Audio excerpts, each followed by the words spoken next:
to another Medical Minute. I'm Dr. Ajayi. I'm the MD CEO of ROA Specialist Hospital, and today we're talking about stress and your heart, how to protect your cardiovascular health. Join me. Stress is like a silent killer for your heart. It raises blood pressure, it spikes inflammation, and over time it can lead to heart attacks and strokes. In a previous video, we've talked about cortisol being a stress hormone, and these are the kind of things that cortisol, as well as other hormones, can play in your body. There is good news, though, that there are simple, natural ways to protect your heart and lower your stress. And today, we're going to break down some of those things, some of the ways to keep your heart strong. Let's get into it. So first off, how does stress harm your heart? Your body reacts to stress by releasing two hormones, cortisol and adrenaline. And these hormones are helpful in short periods. For example, if a bear jumps out in the woods and you need to run, cortisol sharpens your focus, adrenaline sharpens your focus and gives you some energy to run away. But if that stays over long, they're helpful in short bursts, but when the stress is constant, then damage happens to your heart as well as other organs. And it goes in a predictable pattern. At first, you may have high blood pressure, so your heart may have to pump harder, which can wear it out over time. And that's why you see that people that have lived stressful lives and have stressful jobs and poor stress management techniques tend to die earlier than others. And they can usually die from heart attacks. It's because the heart is under more stress. Then you can also have inflammation, where chronic stress can inflame your arteries or the endothelial, the inner part of your arteries, and that can lead to plaque buildup and eventually possibly the artery blocking, which can also cause a heart attack. Also, it can increase your blood sugar, increase your belly fat, because stress not only increases cortisol, it increases cravings, and both of those things can lead to weight gain and diabetes even down the road. And diabetes and weight gain are also major risks for heart disease. So if you're always feeling tense, you're always feeling anxious, you're always feeling overwhelmed, your heart is suffering for it. So what I like to say is that you need to control your stress before it controls you. And first, let's try and calm the stress response. You don't really need any fancy techniques, you just need some simple daily habits. One of the best ones is deep breathing, and I do the 4-4-4. So inhale for 4 seconds, hold for 4 seconds, exhale for 4 seconds. 1, 2, 3, 4 in, hold it, 1, 2, 3, 4 out, 1, 2, 3, 4 out. If I am very stressed, or I notice I'm starting to shout at staff or just feel overwhelmed, lock my door, start the breathing. When you're concentrating on the breathing, it's hard for you to concentrate on other things. And it's been shown that even just increasing your oxygen intake and deep breathing is known to lower cortisol levels and lower stress, right? At times, one of the easiest things is laughter. Laughter is a good stress reliever. If I'm really stressed, I'll put on some stand-up comedy. I may laugh, may call somebody or chat with somebody, because social connections also can reduce your stress levels. And it's documented that laughing not only reduces blood pressure, but also reduces those stress hormones like cortisol and adrenaline. Reducing caffeine. Caffeine increases your blood pressure. Alcohol increases your blood pressure. So too much of any of those can spike adrenaline, can disrupt your sleep, which makes stress worse. Alcohol also can reduce your testosterone levels, increase your fat, reduce your muscle, which most people don't want to do. So when you manage your stress well, your heart rate can lower. That's how fast your heart is beating. Your blood pressure will also lower. Your blood vessels will relax, and all of these will help your risk of heart disease drop. A lot of people don't want to hear this next step, but exercise is one of the best ways to fight stress and protect your heart, but not all exercise is equal.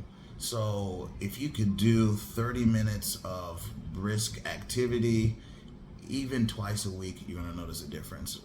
We try and suggest 5 times a week, but a lot of people are too busy for that. If you could get twice a weekend, you will notice the difference within a month. And I do a little bit of the stair stepper in my gym. I prefer strength training. Strength training helps improve blood circulation as well as lower stress in those hormones. And you can just use dumbbells. Or when I say strength training, it's not that you have to go to the gym and get an expensive membership. It's you can use dumbbells. You can use your body weight. Strength training, push-ups, body weight squats. Those are all forms of strength training. Anything that builds muscle, reduces stress, reduces cortisol, and is the key to a long life. It's been shown that those with higher muscle mass over time tend to live longer than those with lower muscle mass. I'm not talking about bodybuilders that pump themselves full of steroids. That can hurt you in the long term. But those that participate in regular strength and building or high intensity training over time will definitely live longer, have less stress, live healthier lives, have better sex, feel better than those that don't. When I'm talking about training, I don't want anybody to overdo it, because especially if you're just starting a training program, people tend to get gung-ho, want to go on a treadmill for an hour, and then you find yourself sore and discouraged and you don't get back to what you're doing. So I'm even if it's 10 minutes a day can make a very big difference in your life. And what you'll notice is that as you do more and more, you'll want to go longer, your body will be able to go longer. And so I just tell people, just start moving. If you can move for 5 minutes, move for 5 minutes. And then the next week, do for 10. And the next week, try 15. And just keep going up from there up to about 30 minutes. And you will thank me for it in the long run. So, I'm big on diet. I always talk about diet. Food can either fuel your heart disease and make it worse, or it can help you fight it. And in previous videos and in this video, I'll talk about magnesium. Magnesium is an important mineral. You can find it in dark green vegetables, dark chocolate in moderation, all of these in greens, leafy greens, and most nuts will have a decent amount of magnesium.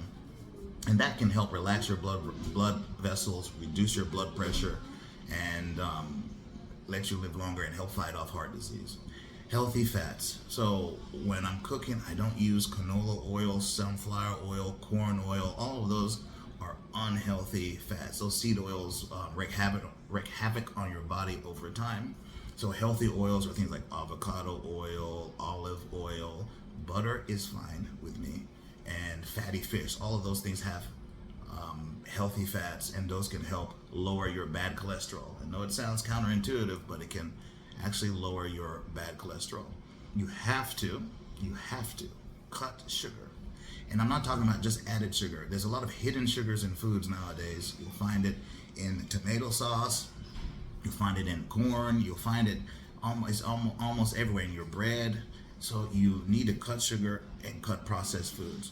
All they do is spike your insulin levels, lead to insulin resistance. Insulin resistance is a leading cause of infertility in men and women, as well as weight gain. So, and as well as it can damage your arteries. So you really need to cut those sugars and cut the processed carbs, cut out the minerals, the Cokes, the Fantas, all those kind of things are, just really a no-no.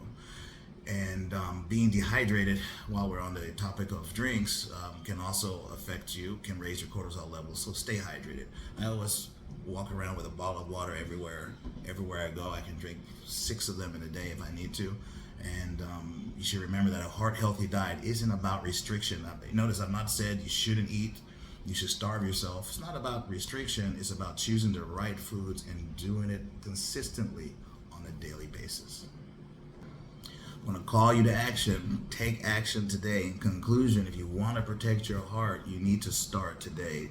Start just a little bit every day will have a cumulative effect in the right direction. And if you want to reduce stress, you need to move your body, do some light exercise. You want to eat the right foods. The small changes will add up over time, and eventually you'll feel healthier. I have been on this personal journey for, let's say, 2.5 years, and there's no way I can go back to how I used to eat. I used to eat chips and process this and drink 3-5 Cokes a day. And I didn't look good, I didn't feel good, and now that I've changed that, it's like night and day. It's like a miracle, really, and it can really help you live longer and live healthier. I'd like you, if you found this helpful, hit your like, hit your subscribe, share it with a family member that may need some helpful advice. And if there's something you'd like me to dig deeper on, please message me in the comments or send me a direct message or DM. And if there's a topic that you'd like to hear in another video, please also message. Have a healthy day.